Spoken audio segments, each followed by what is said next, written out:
Hi, and welcome back to the show. This is the magazine to which I alluded earlier in the program, if you were with us, and this is the gentleman who is our next guest. This is Owen Thomas. Believe it or not, after his accident last December, not that long ago, he was pronounced clinically dead for about 10 minutes. It's an unbelievably miraculous story. Here now is Owen Thomas.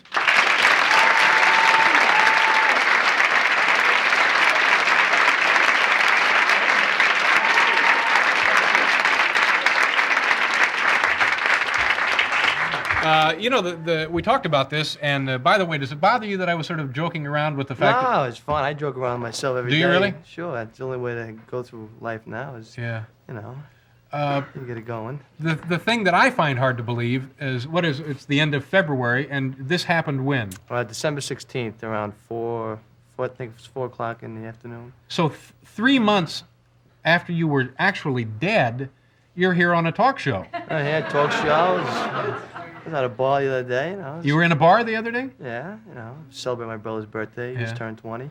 And you feel okay? I feel physically I'm very good. I just can't lift what I used to be. I Yeah. lost 30 pounds, and right now I'm up to 162. So I'm getting back up there. Well, you look terrific. Let's get this out of the way because it makes me a little queasy. How did this happen? Well, it happened, a friend of mine, I was giving a ride home. We're coming out of this bar down the fish market where we work, and we go into my car, and there was controversy going on with there's a couple walking by, and words were said, and then I told him, I said, come on. And I got in the car, and all of a sudden he ran out of the car, and then he went after the guy and started a fight, and the guy pulled out a knife and stabbed him in the left elbow This here. was your friend got stabbed, Right, yeah? and then ripped him up underneath his underarm. Uh-huh. And then he called for me, and I didn't know the person had the knife, and I jumped on him, and he stabbed me 3 times, twice in the chest and once in the abdomen, and ripped me right open.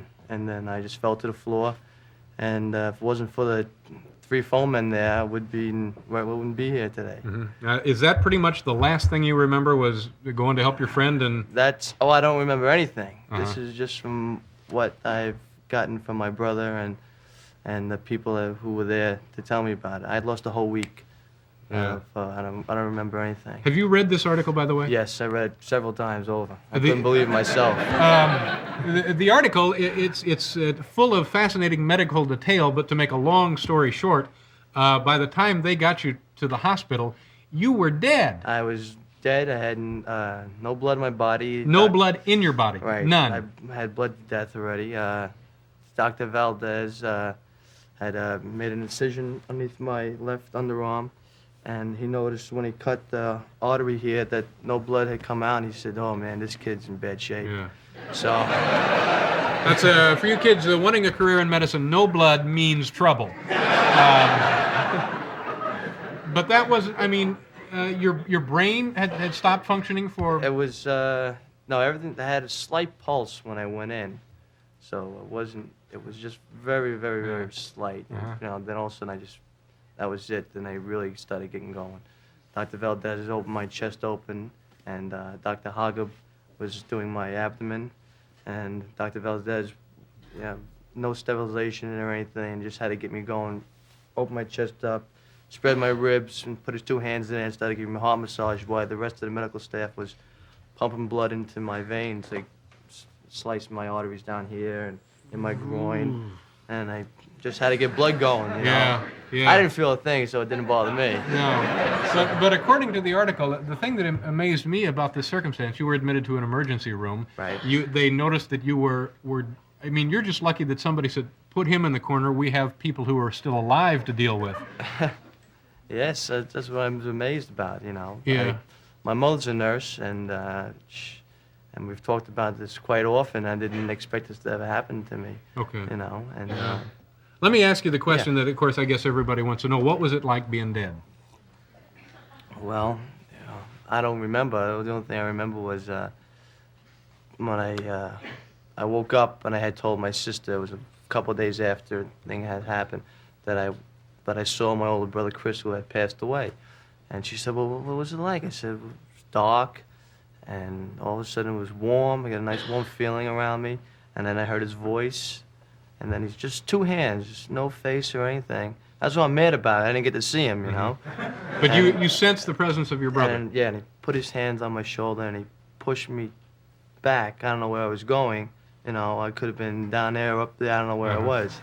But you were en route. I was someplace. I was en route to go somewhere, yeah.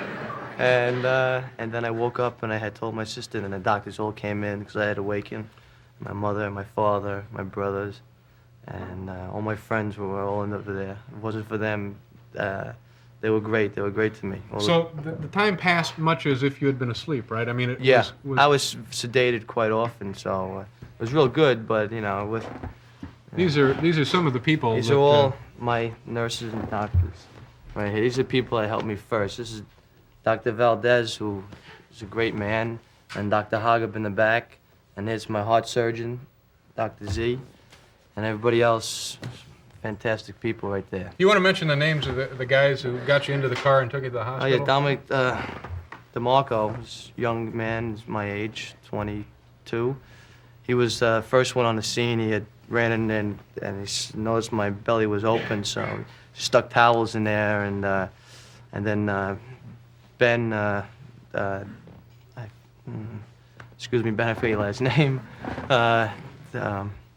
Vitale, I think it. Yeah, Vitale. Right, and they had grabbed me and they put me in the front seat of the car, and by the time the car got there, it was a white car. By the time I got there, it was a red car. So, and quickly, and I hate to rush you off like this, but okay. has this changed your life at all? I mean, do you think about stuff differently now? Well, it says in the article I read the Bible a lot now, and since I have a sensation of I'm not afraid to die anymore, and I just go on every day, and it's great, you know. So you actually were dead, weren't you? Yeah, I guess so. It's amazing. I appreciate you being here. Thank you very much. Fred Willard and Sandra Karen will be out here in a minute.